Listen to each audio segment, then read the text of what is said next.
laughing the worst. For me, it's just about the money.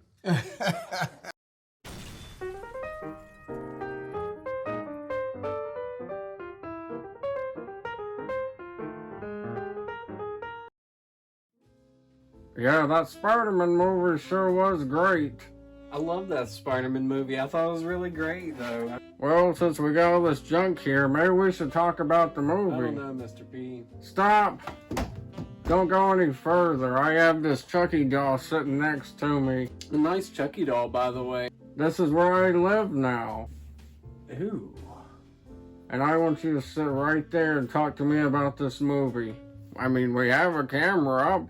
Let's talk about the movie. Yeah! Hey, you know what? I'm not really doing anything anyway. Let's talk about the movie. And I'll tell you what works and doesn't work sitting here frame by frame, and I'm not gonna fall asleep. Alright, let's talk about this movie. Well, me and Mr. P just got back from the movies after watching Spider-Man No Way Home. And I guess we're going to talk about the movie together.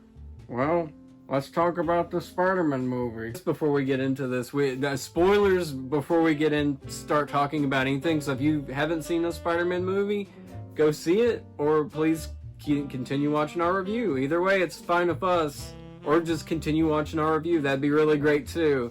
But yeah, let's get into it. You want to go ahead and start?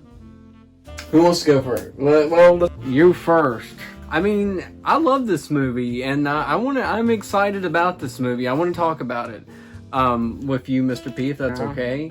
So I thought this movie was real exciting. Had action, had a bunch of neat cameos. I think perhaps the biggest shocking cameo I've seen was the name of Amy Pascal.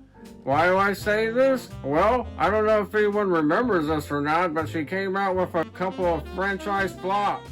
Such movies called Ghostbusters 2016. Also, Spider-Man, the Amazing Spider-Man movies. Did anyone forget about Amy Pascal and the franchise flop? It was really Amy Pascal who then called me into Sony. Then at the end she goes, all right, I gotta ask you, why don't any of you comedy guys want to do Ghostbusters? And I said, because Amy, it's the most dangerous thing in the world. This is like a classic. This is a comedy classic. You don't understand how important this movie is. Oh my gosh! But nevertheless, my friends, she's back. What can you say about the future of your partnership together, working together, and We love working together. We're going to work together as long as they let us. exactly. In fact, she's going to be back for 4, 5, 6 Spider-Man movies. Because I guess 3 wasn't enough. We gotta have more Spider-Man, gotta have more characters, more Spider-Man. My favorite part, though, was the memes. I mean, I keep up with the internet. Remember, I'm something of a scientist myself. He said it. He actually said it. Do you remember the Spider-Man meme? Remember Spider-Man pointing at each other? They do that multiple times in this movie. Remember that line from Avengers Infinity War? When Chris Hemsworth says to Chris Evans, hey, I like the beard, you're copying my look.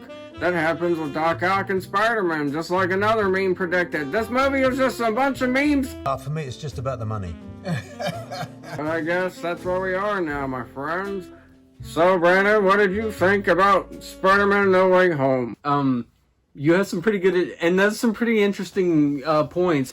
I do see some validity in what you're saying, but I wrote down a couple things I just want to talk about. I really did love this movie going into it. I remember laughing a lot, though, in the beginning. I thought it was kind of funny, like Peter and MJ, they have to, like, run away. It starts exactly where the second one cut off, Too Far From Home or Far From Home or whatever. But I thought that was really neat. You know, you got Peter and MJ kind of like running from the media and everything, and then his life gets really messy. And all of a sudden we have Daredevil pop in as, you know, Charlie Cox lawyer, and it's like, oh my gosh, that's Peter Parker's lawyer? Like, wow, that's crazy. And then a rock gets thrown at Peter, a brick gets thrown at Peter, and he catches it, and Peter says, whoa, how'd you do that? And he says, I'm a lawyer, a good lawyer. It's like, well, that's funny. There's a lot to be said about this movie. I mean, I think this movie really holds up. And I feel like the pacing of this movie just, like, really flew by. You know what I mean? Yes, I guess. Like, it was just...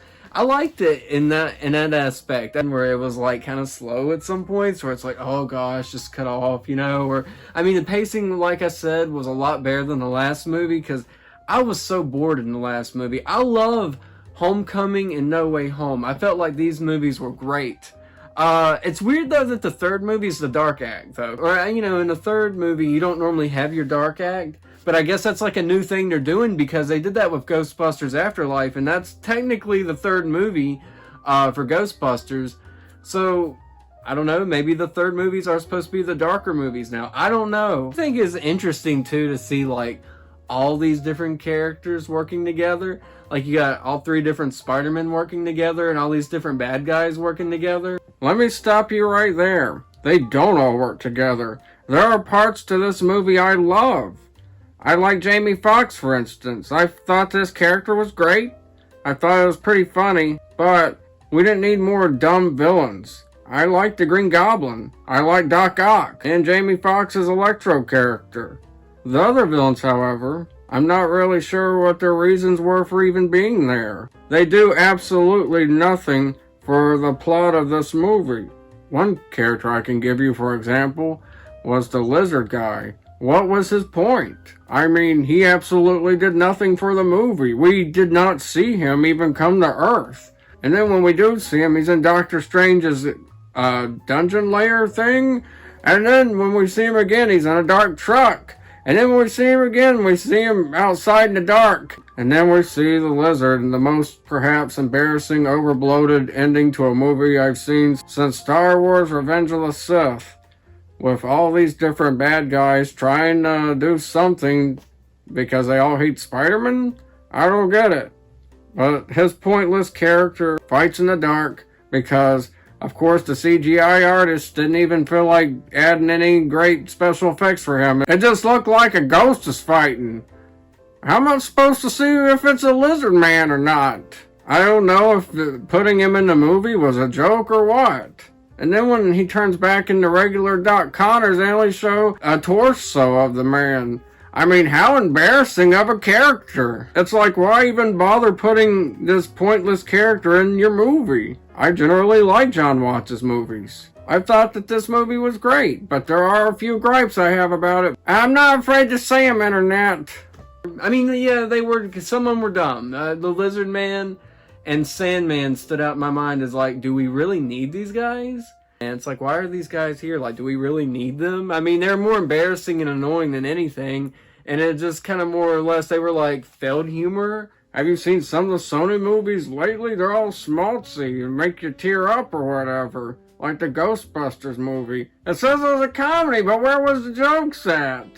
Oh, I guess the little girl made them because she did bad jokes and that was a play off the 2016 movie. I just don't buy it! It's lies, corporate lies. What can you say about the future of your partnership together, working together, and We love working together. We're going to work together as long as they let us.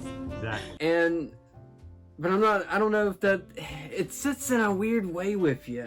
I don't know, like, spoilers, Aunt May dies, and she, I guess, is the Uncle Ben, that we just never knew this entire time. Like, I give this movie a couple thumbs up. I mean, definitely, go see this movie.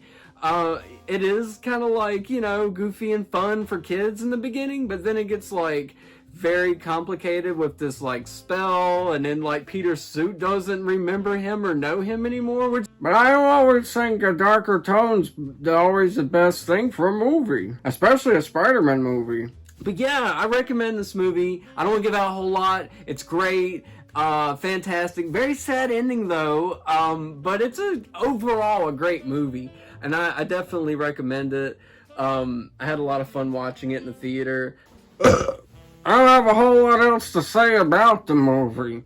I mean, it gets a pass in my book. I guess that's our show, and if you guys hadn't already, I hope you will please like and subscribe to our channel. Go see this with some people if you want to, if you're bored. It's entertaining enough until the parts I fell asleep. I loved the movie till I didn't. It gave me gas.